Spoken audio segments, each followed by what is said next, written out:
Olá, que bom estar em sua companhia, começando aqui mais uma edição do programa Café com Leite pela TV Meio, domingo, né? Relaxou, passou o dia com a família.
Obrigado por vir aqui tomar um cafezinho comigo para conversar sobre esse tema. Diga-se de passagem, um tema muito em voga, né? Educação já é 4.0, tecnologia e necessidades especiais. Eu acho que tem uma junção assim muito construtiva, né? É uma alegria recebê-la. Seja bem-vinda. O prazer é meu, Leite. Eu já estava com saudade de encontrá-lo. O seu programa, ele é uma riqueza não apenas para a nossa região onde estamos, mas para todo o Brasil. Que bom, que bom. Em virtude, em face dos nossos convidados. Doutora, Educação 4.0. Enxerga-se aí, tivemos recentemente a Revolução Industrial, que foi um boom, né? Tivemos aí a tecnologia que chegou para inovar, a pandemia que veio provocar uma série de atenções especiais, né? Aí intitula-se Educação 4.0. Como é que nós podemos entender o que é isso? Muito bem, Leite, você fez um excelente recorte, porque é isso mesmo. Durante a pandemia, nós tivemos um salto no tempo, porque essa revolução, que é a Revolução 4.0, que é a revolução tecnológica, naturalmente ela aconteceria em 10 anos. E o que foi que significou essa revolução para todos nós que paramos e analisamos? Foi a necessidade de usar a realidade virtual, foi a necessidade de usar os recursos tecnológicos para a comunicação das pessoas, porque estavam em clausura, para o desenvolvimento das atividades laborais, o trabalho, mas também para as atividades de lazer e educacionais, não é? Sim. Na verdade, a nossa vida, né, aquilo que a gente realiza no dia a dia só foi possível através da internet, do WhatsApp, né? E que era o que os aconteceria, aplicativos, né? Sim, naturalmente, o comércio, né? Virou e-commerce. Sim. Por quê? Porque tudo passou a ser exposto através das mídias sociais e as compras online, não é? E o interessante é que nós imaginávamos, será que isso vai permanecer? E permaneceu. Sim, né? Nós sim. continuamos, nós percebemos o quanto é possível, né, à distância realizar. Hoje ninguém vai mais a uma agência bancária. Um detalhe importante, só fazendo uma parte, é que assim, nós, de certa forma, tentamos retornar, mas não conseguimos, né? Não. A tecnologia disse, não, fique aqui. Isso. Né? E se tratando de educação, então isso foi inegável, não é? Por quê? Porque foi traumático. As instituições não estavam equipadas, né? Os professores não estavam capacitados. As crianças não eram expostas ao uso de tecnologia com tanta intensidade e tudo isso teve que acontecer. Por quê? Porque as escolas só tinham como manter a relação de consumo, a relação de prestação de serviço, né? Se de fato entregassem o aprendizado, né, a educação, o processo com os alunos. Bom, forçados a essa evolução, eu te pergunto, isso foi bom em termos de educação? Ou está sendo? Na verdade, para as crianças, não foi, né? Porque a aprendizagem no ensino fundamental, ela desenvolve muitas capacidades que são baseadas na socialização, na interação, na construção de limites. Então, no isolamento de casa, essas atividades Até não a podiam socialização, acontecer. né? Sim, a socialização, porque a gente aprende a viver em sociedade Sim. vivendo, não Vivendo, é? perfeito. Vivendo. A gente aprende, por quê? Porque o outro me mostra até onde eu posso ir, até onde é aceitável ir, não é? Então, o isolamento foi muito prejudicial às crianças, tanto que em alguns sistemas educacionais foi preciso regredir, voltar às temáticas, voltar às abordagens, porque as crianças apresentavam déficits significativos, não é? É que isso vai repercutir lá na frente, Sim. né? Por isso houve a necessidade de recuperação. Dentro desse contexto, quando nós falamos de educação 4.0, você falando aí, eu me reportando aqui na minha mente, como você citou, os alunos, os professores, as instituições, equipamentos. E um detalhe importante, quando nós falamos de alunos, nós falamos de crianças, adolescentes e adultos. Né? Eu digo para você, são nichos distintos da educação. Leite, eu ingressei na URCA, né, na seleção, fui aprovada, ingressei à docência no curso de Direito da URCA. Os meninos tinham vivido 1 ano de educação à distância. Eles estavam com uma sede, um desejo, uma fome de estar na interação presencial que eu imaginava que só aconteceria no ensino infantil, na educação infantil. Mas não. No ensino superior existia o mesmo desejo, a mesma necessidade. Acho que nós, seres humanos, precisamos disso. E aí, o que foi que a gente tirou de bom, né, desse momento doloroso? É que existem muitos recursos educacionais, não é? Agora mesmo a gente fala em inteligência artificial, né? Nós já temos uma série de profissionais do direito que têm seus contratos, né? Os contratos de seus clientes redigidos, propostos através de inteligência artificial, né? O controle, por exemplo, de RH sobre jornada de trabalho, né? Então, muitas coisas estão sendo facilitadas, tá? Aquele trabalho que é rotineiro, aquele trabalho que demanda tempo, mas que não demanda um aprofundamento reflexivo, tá certo? Ele hoje pode ser feito pela tecnologia. Só que nunca, jamais, a tecnologia vai prescindir do homem. Por quê? Porque quem diz ao sistema, quem diz à inteligência artificial, né, as peculiaridades que precisam estar num contrato ou numa peça processual, sou eu, tá certo? Eu é que tenho que dizer com todos os elementos, com todo o detalhamento, aquilo que a IA precisa desenvolver. E quando ela me entrega o que foi produzido, eu tenho que fazer o exame se aquilo de fato corresponde ao que eu solicitei. Sim. Então, o conhecimento está em mim. Eu vou, de fato, utilizá-la como ferramenta.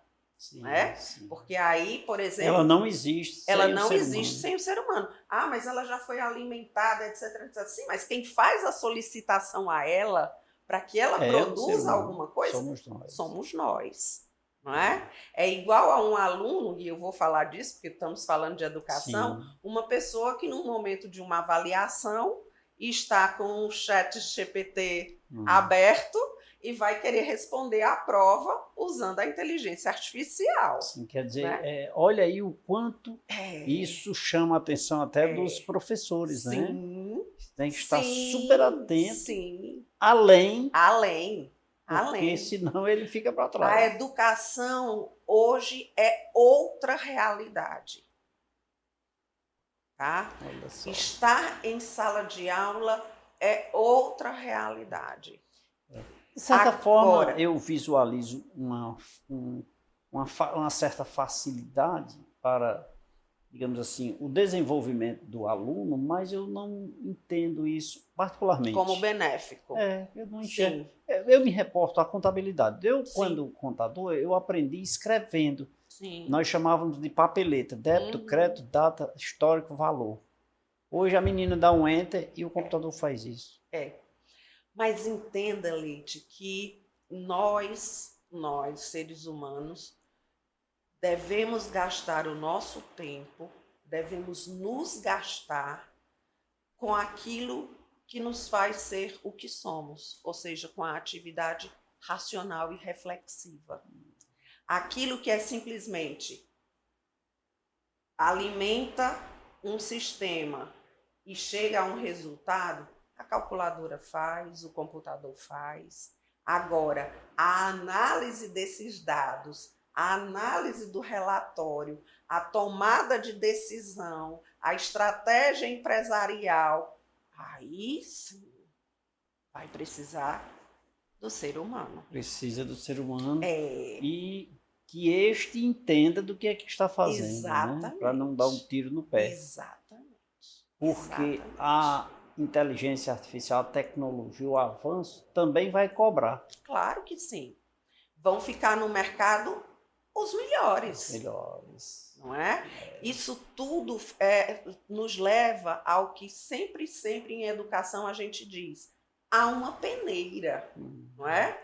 Muitos saem das instituições educacionais, mas quando vão para o mercado, o mercado aceita poucos. Isso, né? Muitos estão aí, mas a verdade é que ganham o seu lugar ao sol, né? Vão mostrar para a sociedade algo diferente, aqueles que de fato se prepararam para isso. E eu me imaginando aqui, o professor, o quão é difícil, né? Sim. Quão ele tem que se virar nos 30. Então, capacitação, apreensão de conhecimento. Contínua, que a concorrência para ele é pesada. Na verdade, ele, professor, nunca, jamais deixará de ser o elemento essencial nesse processo. Ele não é o mais importante é o estudante. Sim. Mas o professor é aquele que vai, vamos dizer assim, amaciar a estrada, a grama, né? Vai pisar primeiro a grama, deixá-la macia para o que vem depois dele. Né? Então, nisso, o professor realmente tem que estar um passo à frente, mas com a capacidade de dar 3 passos atrás. Como? Incentivando a leitura, incentivando as atividades de intervenção social. Tudo isso da questão tecnológica ficou tão forte que o Ministério da Educação passou a exigir que todo curso superior, 10% da carga horária total, envolvendo monografias, estágios, tudo, 10% da carga horária total de tudo isso tem que ser usado em extensão universitária. E a extensão universitária é exatamente o quê? Levar o aluno a intervir, né? Primeiro mergulhar. Tanto que o design thinking, né, que era usado, né, em outras áreas de produção e etc., tem sido usado no ensino superior assim de forma predominante. Eu ainda acho pouco, 10%. É. Para uma inserção futura no mercado, para um aproveitamento melhor desse aluno, 10% ainda é pouco. Mas já é um começo. Né? Já é. Não tinha, né? Não, e eu vou dizer para você, isso faz, por exemplo, a escolha de determinadas disciplinas que precisam ser retiradas e a gente ter o cuidado de manter as disciplinas de formação crítica, de formação humanística, porque a gente não pode, né, Sim, deixar que essa são questão necessárias, inevitável. Inserindo O as homem novas, só né? pensa Sim, se ele tiver preparado para isso. com certeza. Então, como é que eu posso querer uma pessoa no mercado de trabalho que seja capaz de ser diferente se eu não capacito para ser diferente? Né?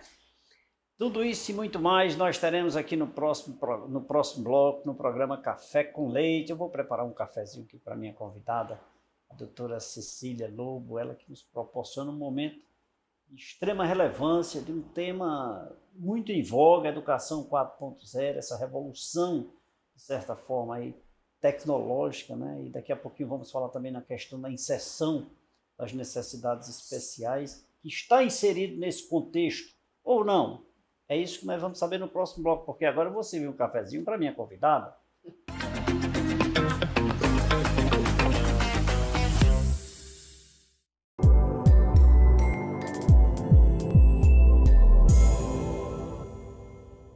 Produção, obrigado pelo cafezinho aqui, viu? Agora eu vou oferecer a minha convidada. Doutora Cecília, um cafezinho muito especial para a senhora.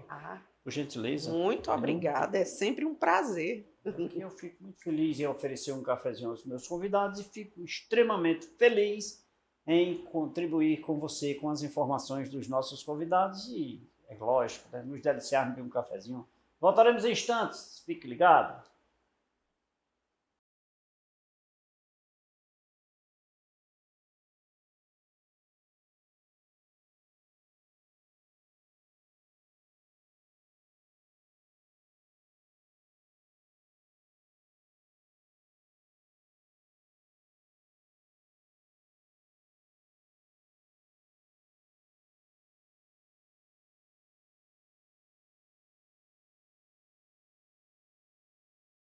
Volta nesse segundo bloco do programa Café com Leite, TV Meio e você.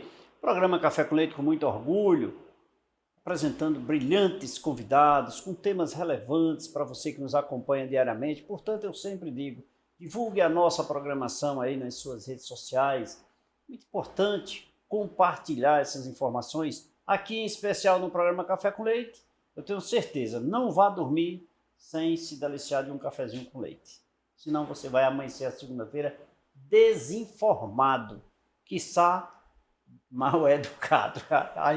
Olha, cala a boca, leite, cala a boca, leite. Gente, é com muita honra, com muita alegria que eu estou conversando com vocês sobre este tema de extrema relevância, que é Educação 4.0, a revolução tecnológica e as necessidades especiais com a nossa convidada, a professora doutora Cecília Lobo. Doutora Cecília, doutora, no bloco anterior a senhora falou sobre a questão do avanço tecnológico no quesito da necessidade da socialização das pessoas, no que envolve as crianças. E aqui eu me imaginando, com o impacto dessa, eu vou usar, revolução, nós tivemos as crianças começando, os jovens, adolescentes no meio e os adultos na fase final, digamos assim, de conclusão de curso. Só para você me entender. Olha, são 3 vertentes aqui, são 3 tópicos distintos. Professores na fase de adaptação. Eu recebo desse daqui, do ensino básico, infantil. Em seguida eu passo para o ensino superior, etc. Pego, jogo aqui no fundamental e jogo em seguida para o superior. A conexão desses professores também foi um momento assim difícil, né, para se conjugar isso. Na verdade, Leite, a falta de interlocução entre os docentes nesses 3 níveis educacionais, existia e continua existindo, tá certo? Porque, veja, se eu estou recebendo estudantes da educação infantil, não é? Sim. Eu tenho que ter, claro, como pedagoga, né, ou como licenciados, os professores têm essa noção do que é a educação infantil, Fundamental 1, Fundamental 2, né, tudo isso. Ok. Mas quando tem que se fazer a transição da educação básica para a educação superior, não existe nada. A gente costuma dizer que é preciso fazer a adaptação do aluno a essa nova realidade. Por quê? Porque antes, na educação básica, ele era um sujeito passivo. Ele recebia a informação, ele aprendia a informação, ele aprendia a usar, a aplicar aquela informação e o processo era concluído aí. Sim. No ensino superior, não. O estado da arte existe. Você tem que conhecer tudo o que existe sobre aquela ciência, porque, afinal de contas, você não pode partir do zero, mas tendo absorvido, né, tendo dominado esse estado da arte, todas as informações, você tem que ser capaz de dar um passo adiante. Como eu disse no bloco anterior, através das intervenções sociais, através da extensão, primeiro ele vai fazer um mergulho, ele vai fazer uma imersão numa determinada empresa ou numa estrutura social, numa organização, vai fazer um mergulho, vai detectar onde estão ali as fragilidades e como ele pode contribuir para a superação dessas fragilidades, vai desenvolver um projeto, que é a aplicação do Design Thinking, né? E vai levar aquela comunidade, aquele órgão, vai aplicar, vai fazer toda a supervisão disso e, no final, vai fazer uma avaliação, né, do que conseguiu de melhorias, né, de fortalecimento através daquele projeto. Né? Sim. Então, é uma construção científica que envolve pesquisa... E contínua, né? Sim. Envolve pesquisa de campo, envolve intervenção e envolve análise de dados. Então, na educação superior, eu não sou um sujeito passivo. Eu tenho que estar pronto para assumir o protagonismo do meu processo de aprendizagem. Eu sou chamado a dar um passo adiante, a contribuir com aquela ciência que está sendo apresentada para mim, né? E aí, esse aluno toma um choque, esse estudante toma um choque. Como assim? Né? Como assim eu já vou fazer uma escrita técnica? Como assim eu já sou chamado a fazer resenhas, fichamentos e etc? Sim, você agora vai ter que pensar. Você não apenas vai ler os textos, mas você vai pensar sobre eles, você vai dizer como eles podem ser úteis, como eles podem ser aplicados, né? Você vai fazer a interconexão de tudo aquilo que está sendo estudado e discutido e vai fazer uma proposta. Sim. Não pode ficar no nada, no vazio. Eu diria ali, nasce um novo profissional. É uma nova era. É uma nova Até era. Ontem, você aprendia, você estudava. Isso. Agora você vai continuar estudando, só que executando. Executando. Exatamente. Engraçado, viu, professora, doutora Cecília, uma coisa que eu acho super interessante, eu cursei Direito, eu cursei Ciências Contábeis, e eu não tive a oportunidade de fazer esse trabalho externo, digamos assim, trabalhos extracurriculares. Isso, né? Antigamente se falava assim, extracurriculares, né? Isso, sim. Que agora estão curricularizados. Estão curricularizados. Porque passaram a ser unidades curriculares obrigatórias. Obrigatórias, né? Muito interessante para a inserção das pessoas no mercado, dos profissionais no mercado. Sim. Né? Eu acho que isso aí já era tempo disso acontecer, né? Mas falávamos na criança, no adolescente, no jovem, em seguida no adulto, mas nós hoje temos aí uma população, digamos assim, mais com a idade um pouco mais avançada, mas que Sim, estão interessados no estudo, sim. porém sem o conhecimento tecnológico hoje, atualmente aplicado. Isso está Exatamente. acontecendo no mercado? Está sim. Leite, quando a gente fala em necessidades especiais, normalmente a gente pensa o quê?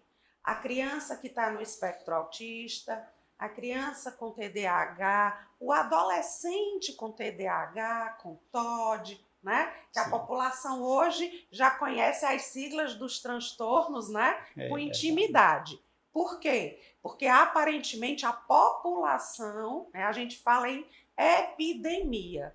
O problema não é que hoje existam mais pessoas com esses transtornos. É que agora eles não são mais tratados como loucos. Eles não são mais tratados como doentes mentais.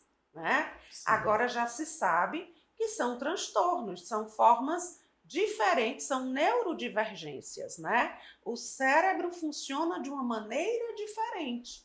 Mas essas pessoas são lúcidas, são racionais e são inteligentes. Mas eles vivem a realidade, né, de uma maneira diferente dos típicos, que somos nós. Né? Até segunda ordem. Até segunda hora, perfeito. Até sermos avaliados por repente. profissionais. Verdade, é. Mas a verdade é que sempre que a gente pensa na educação inclusiva, a gente acaba pensando nesse grupo, não é? Sei, Não é verdade? É verdade, é verdade. A gente Nos esquece reportamos sempre a isso. sempre a eles. E para eles, de fato, o Ministério da Educação elaborou programas, né, políticas. Existem escolas aqui na nossa região que já são referências em educação inclusiva, tá certo? Em Deixa eu que... só colocar um parênteses rápido aí, sem te Pois não. atrapalhar. Eu creio que logo em seguida, há muito tempo, eu acho que 4, 5 anos atrás, ou talvez mais, aqui no programa nós já convidamos uma professora, ela era exclusiva da parte inclusiva.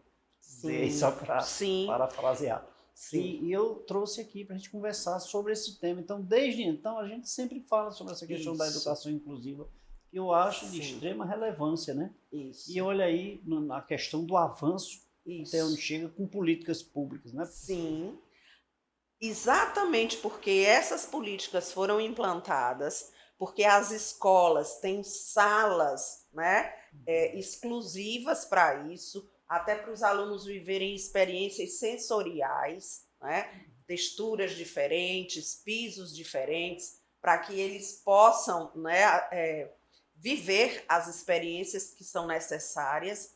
Então, nós temos escolas, tanto públicas como particulares, que já são referências nessa área. E exatamente porque elas desenvolvem esse trabalho, esses meninos não abandonam o processo de educação formal. Extremamente relevante isso. Certo? Né? E à medida que eles avançam, eles chegam ao ensino superior, à educação superior.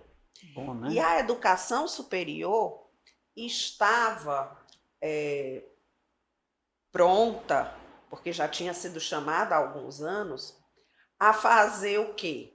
Adaptação de piso tátil, tá certo?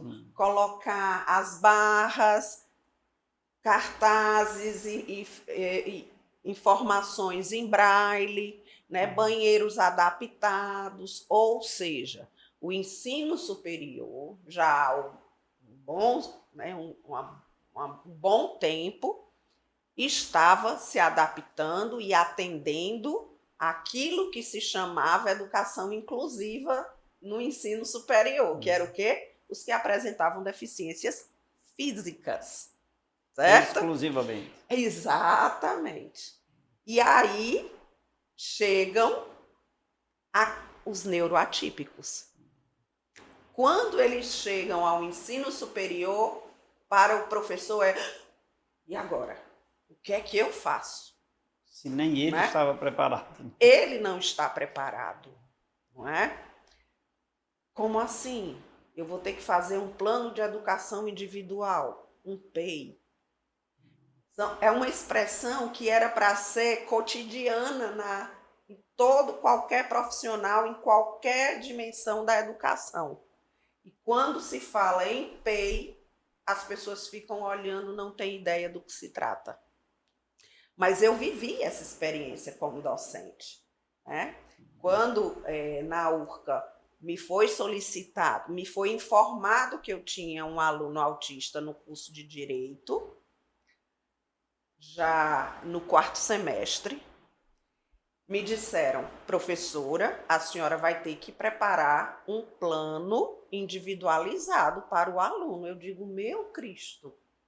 E aí a pedagoga veio e disse, a URCA tem um núcleo, e aí ela veio e disse, não, professora, eu vou lhe dar toda a literatura e vou lhe dar a assessoria para que a senhora possa preparar esse plano individualizado para... Isso quando?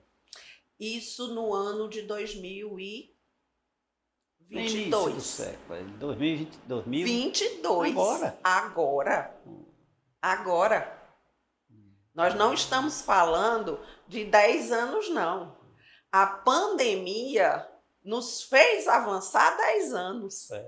Por isso a gente fala de uma realidade como essa. Veja, na UFCA, eu fui chamada para a equipe, né, pela equipe pedagógica, porque eu tinha um aluno surdo-mudo, uma deficiência física. Sim. Né? E aí, obviamente, o meu posicionamento dentro de sala precisou mudar, né? O posicionamento do aluno para que ele pudesse, além de ter a intérprete, ter a facilidade da leitura labial. Né? O meu ritmo de fala é muito acelerado. Então, eu tive que modular a minha fala, né? Cuidar com as expressões mais claras possíveis, articulação, tudo, porque eu tinha um aluno com uma necessidade especial, 2, na verdade, em sala de aula. 2019. Não prejudicava ninguém, né? Ninguém. 2019. Né? Antes da pandemia. Antes da pandemia. Em 2022, eu encontro um autista. Não é? Se ele estava no 4º semestre, em 2022, então ele ingressou um ano antes, pelo menos. Né? Então, esse menino estava numa universidade pública, portanto, ele passou por um processo seletivo, tá certo? Depois eu soube, ele é funcionário da Justiça Federal. Olha aí. Então, concursado. Então, a realidade, né, a sociedade vai ter que aprender a lidar com esse neurodivergente. E dentro desse contexto geral, já que você falou na Justiça Federal, que é um órgão público, eu iria mais além, diria que as empresas privadas deveriam incentivar esse processo e oportunizar essas pessoas. Com cotas. Com cotas. Assim como a gente fala em né, gêneros. Cotas, para mim, eu acho um absurdo. Isso é uma opinião pessoal. Eu acho um absurdo. Não precisa de cota. Eu deveria... Olha, quando eu constituí minha empresa há 38 anos atrás, eu tinha acessibilidade. Tá? Não era 100% por não conhecer, mas se ele chegasse na minha empresa, ele tinha acesso. Sim. Eu fui a primeira, há 38 anos atrás, eu coloquei extintores, hoje é obrigado por lei, mas eu coloquei extintores, não sei se na época era o extintor adequado, porque tem Tudo bem, mas você teve a iniciativa, eu tive o cuidado. Iniciativa. E eu exemplificava, eu digo, olha aqui, olha, espero que não precise usar, é como um seguro, paga e não quer usar. É verdade. Então, assim, não precisava, é só estendendo esse seu tema às empresas privadas, para não ter cotas, não ser obrigado, né? Faça isso espontaneamente. Essas pessoas merecem nosso respeito, as pessoas merecem a nossa atenção, são pessoas inteligentes, pessoas que podem, muitas vezes, até mais do que quem é tico. Sim. Né? Então, eu acho que não precisava de lei para me obrigar a isso, né? Então, enfim, é só externando um sentimento de desejo de contribuir, sem precisar ter uma lei dizendo que tenha que fazer, né? Professor, eu vou pedir mais um cafezinho. A gente continua a nossa conversa, tá bom? Produção, tem um cafezinho para nós aqui?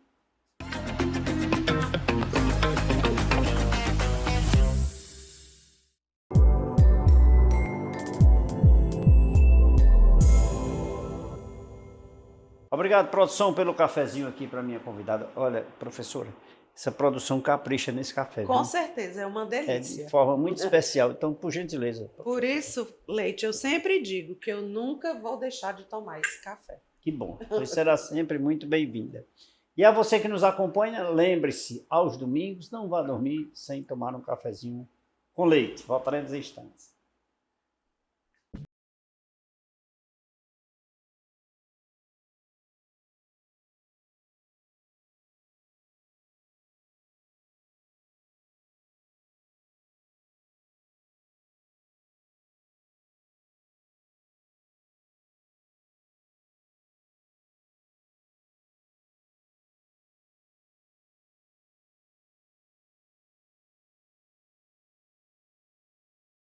Esse terceiro bloco do programa Café com Leite aqui pela TV Meio. Obrigado pelo carinho da sua companhia, obrigado pela sua audiência.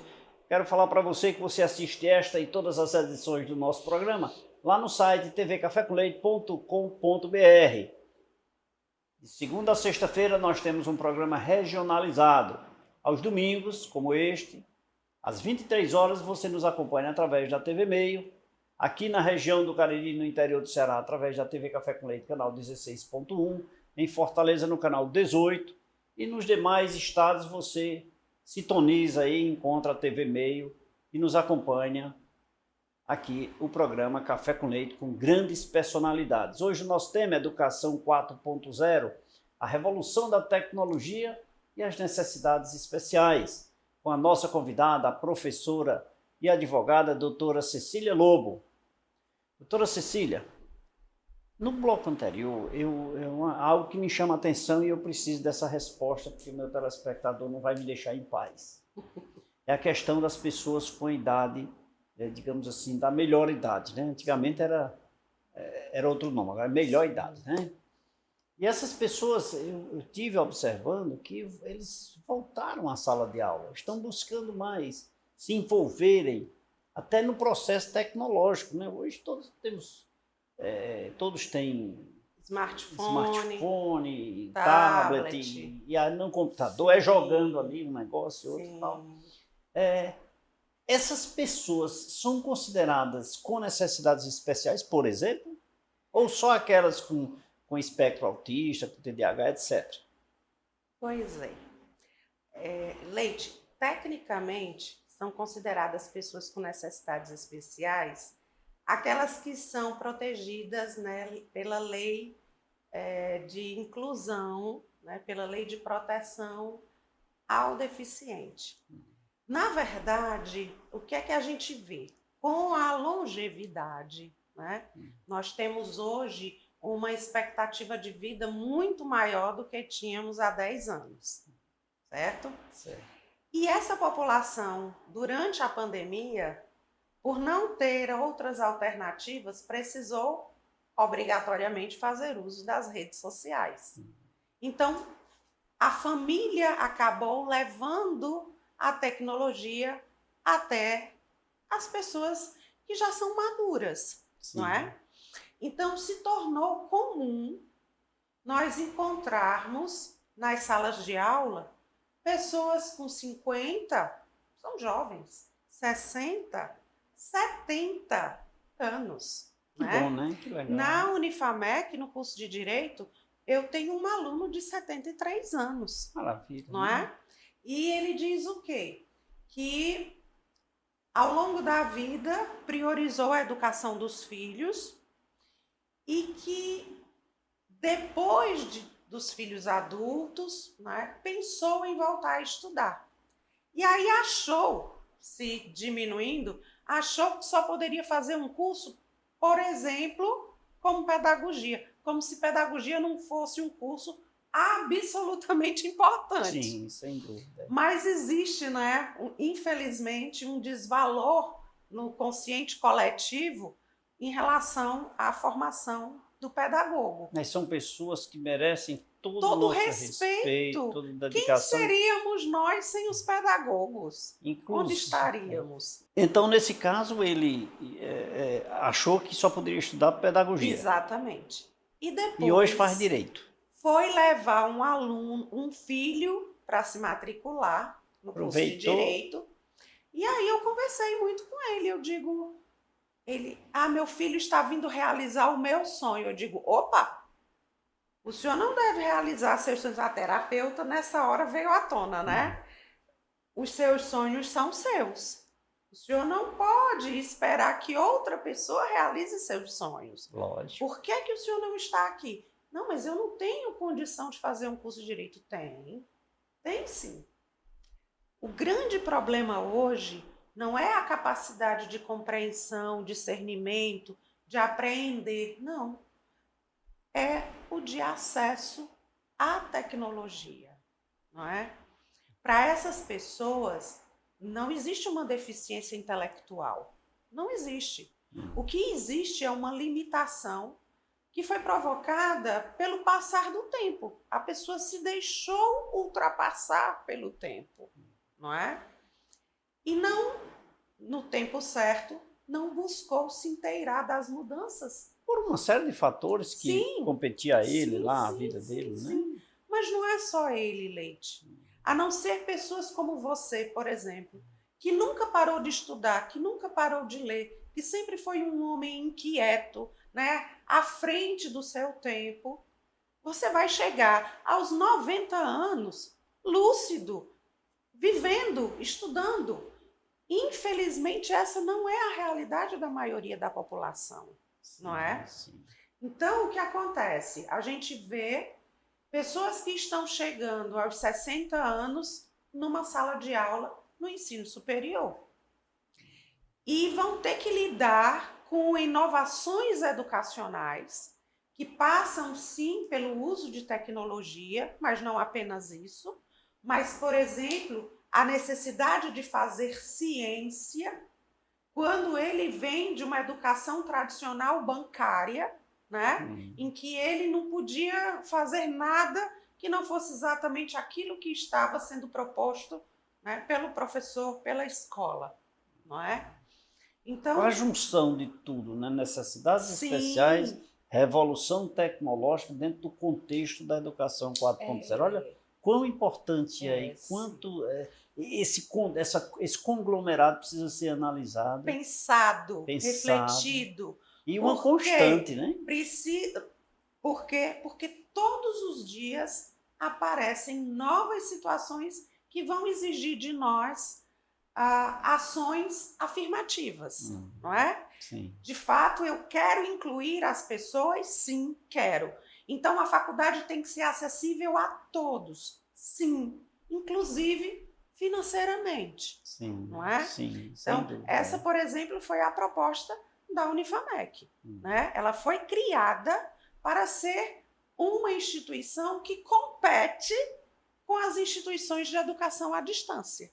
Porque você sabe que a educação à distância, exatamente por ela não ter um investimento estrutural, né, e poder replicar aquelas aulas para uma população em todo o território nacional, ela tem um custo infinitamente menor do que as instituições que trabalham com a educação presencial. Sem dúvida. Mas sabendo que era esse o nicho que absorvia essa população, não é? E que essa população enfrenta uma dificuldade muito grande, eles abandonam. Eles se matriculam, mas eles abandonam, porque eles não conseguem se adaptar àquela realidade. Então, a Unifamec ela foi criada com o objetivo de ser competitiva no preço com essas instituições. Sem perder a qualidade. Sem perder a qualidade. Diria até com mais qualidade. Por quê? Porque ele leva, né, ele chama para a instituição pessoas que estão se propondo a pensar para as necessidades daquele público, não é? Então, a gente trabalha com uma equipe, né, que hoje tem semanalmente um profissional psicólogo que faz o acompanhamento dentro da instituição dos nossos alunos que têm TDAH, que têm TEA, né, que sofrem de ansiedade, né, a quantidade, essa semana mesmo, eu estava em licença médica, mas chegou a cobrança, né, de um regime especial de uma moça que tem síndrome do pânico. Ela não consegue estar na sala de aula, ela não consegue ir à instituição, porque ela sofre, ela desde da pandemia, ela vinha com crises de ansiedade até que se agravou e hoje ela tem síndrome do pânico. Triste, né? Então, a pandemia, ela deixou muitas sequelas. Sim. Ela trouxe, né, as necessidades para a pauta da discussão, porque elas se tornaram mais gritantes. Na escola, a criança que precisa de uma educação inclusiva, ela consegue. Tem o auxiliar de sala, né? Tem o psicopedagogo. E quando estava essa criança só em casa, pelo tablet, pelo computador, Sem recebendo apoio. as aulas, Sem o apoio técnico. Porque o apoio dos pais a criança tem, mas os pais não têm a formação necessária para dar o apoio educacional àquela criança. Doutora, agora dentro desse contexto, as universidades devem também se preocupar, já que tem aquela obrigatoriedade da extensão de 10%, né? Tem essa obrigação, estão aplicando, a coisa está acontecendo, isso vem digamos assim, obtendo mais resultado, porque eu enxergo a universidade não como apenas colograu e solta, se separa, corta o cordão umbilical, não. Ela deve, meu ponto de vista, se preocupar. Onde é que seu profissional está? Sim, com certeza. Né? Tem uma plataforma de integração, escola-empresa, né? Já tem, por exemplo, você sabe que eu fiz uma formação como terapeuta e eu fiz essa formação, por exemplo, pela Cruzeiro do Sul. E existe dentro dela lá uma plataforma de empregabilidade, tá? Então, desde o primeiro semestre, o aluno preenche tudo o que a plataforma exige e ela não exige apenas informações, né? Existem ali os testes, que são os mesmos testes que se aplicam nos processos de recrutamento e seleção que os RHs realizam, tá? De habilidades, de competências, de flexibilidade, tá? Exatamente para traçar o perfil socioemocional daquele estudante, né? As habilidades que apontam para um caminho ou outro dentro daquela profissão que ele escolheu, né? E isso já vai direcionando o aluno para empresas onde ele possa atuar. Então, precisa existir essa necessidade, sabe? Não adianta ter um núcleo de ofertas de vagas de estágio. Não é simplesmente anunciar que existe, né, vaga aberta aqui e ali, fazer uma seleção e encaminhar. Não, é preparar efetivamente. Sim, né? Sim. Porque, veja, quando o estudante se submete a esse tipo de análise em que suas habilidades, suas competências... É como seus amigos lembram de você. Né? Diga aí 10 palavras, né, que indicam o que seus amigos diriam que são seus pontos fortes. Seus colegas de trabalho diriam seus pontos fracos. Então, a pessoa vai fazendo uma autoanálise, uma autocrítica. Sim, sim. Então, é um processo também de transformação do sujeito. Ao mesmo tempo que, dentro daquela plataforma, se vai fazer um relatório, vai mostrar para o aluno esse relatório e, a partir dali, vai encaminhá-lo. Né? Vai Olha aí, a extensão, nichos. Tecnologia, 4.0, a coisa fluindo de forma natural. Muito bem. E exatamente pensando em novas formas de aprendizagem e dentro desse aspecto da extensão, na Unifamec nós criamos um projeto que é o Júri Épico. O que é isso? Né? Aconteceu em Campina Grande, há um tempo atrás, há 1 ano e meio, mais ou menos, uma ação parecida com essa sobre Lampião, né? Lampião foi submetido a júri popular, né? E eu achei muito interessante, eu estive em Triunfo e conheci a casa que fica entre Pernambuco e Paraíba, né? Exatamente, era como o Lampião fugia das comitivas, né? Daquelas... os policiais que vinham, né? Ele vinha para o lado da casa que era em Pernambuco. Quando eram policiais de Pernambuco, ele ia para o outro lado da casa que ficava dentro da Paraíba. As volantes. Né? Muito interessante. E a partir desse caso, né, que houve do Lampião, nós decidimos resgatar uma figura local. A Unifamec é sediada no Crato, e o Crato teve a primeira presa política do Brasil, que foi a Bárbara de Alencar. Por que ela é a primeira presa política? Porque ela foi presa exatamente por se insurgir contra a monarquia. Né? Era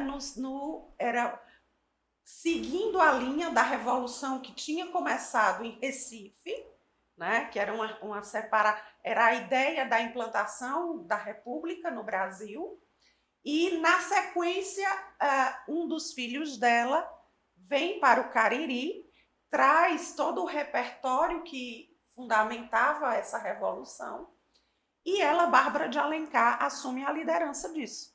E houve, então, a proclamação da República do Crato, e durante 8 dias essa república funcionou, inclusive com leis de exclusão de tributos, que foi um dos motivos da Revolução, a taxação exorbitante que existia, né, da coroa sobre o comércio. Isso uma peça, um trabalho de extensão? A partir de uma extensão, nós convidamos um diretor teatral e 4 atores profissionais, então ele vai ser um espetáculo teatral. Todo o trabalho vai culminar nesse espetáculo teatral, porque, veja, foi feito um resgate histórico, um estudo da vida da Bárbara, dos filhos. Tristão Gonçalves, por exemplo, era um dos filhos de Bárbara de Alencar, esteve na Revolução, né? Doutora, é um tema de extrema relevância, e eu até gostaria de convidar, talvez, esse ator, o diretor e os atores para virem falar sobre isso. Sim. Porque meu tempo se extinguiu. Eu preciso 1º de novembro, no Centro de Convenções do Cariri. Olha aí. Então vamos pensar, vamos combinar nas isso. Nas redes sociais da Unifamec. Me diz aí as redes sociais, vamos colocar aqui nos caracteres. A gente coloca, né, aqui. Unifamec. Unifamec, né? Lá tem todas essas informações. Link, e aí no link vem tudo. Muito bem. Tá? Gente, eu preciso fazer um intervalo, doutora. Vamos tomar um cafezinho no intervalo, a gente volta já, tá bom? Tá Produção reclama e eu tenho que cumprir. Tá a gente certo. volta em instantes.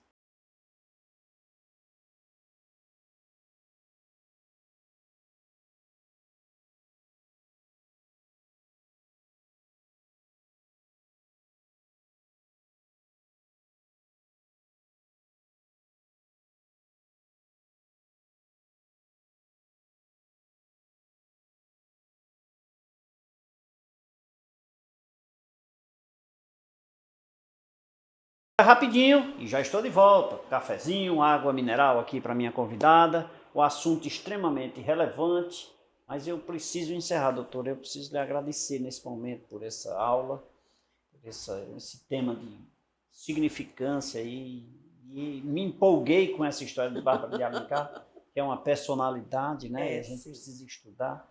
E vamos combinar para a gente conversar sobre essa personalidade. Eu quero te agradecer por esse momento. Muito obrigado. Leite, o prazer é sempre meu. Eu é que agradeço pela oportunidade de vir aqui ter essas conversas tão instigantes com você. Você é Que bom. Um interlocutor excelente. Muito obrigado.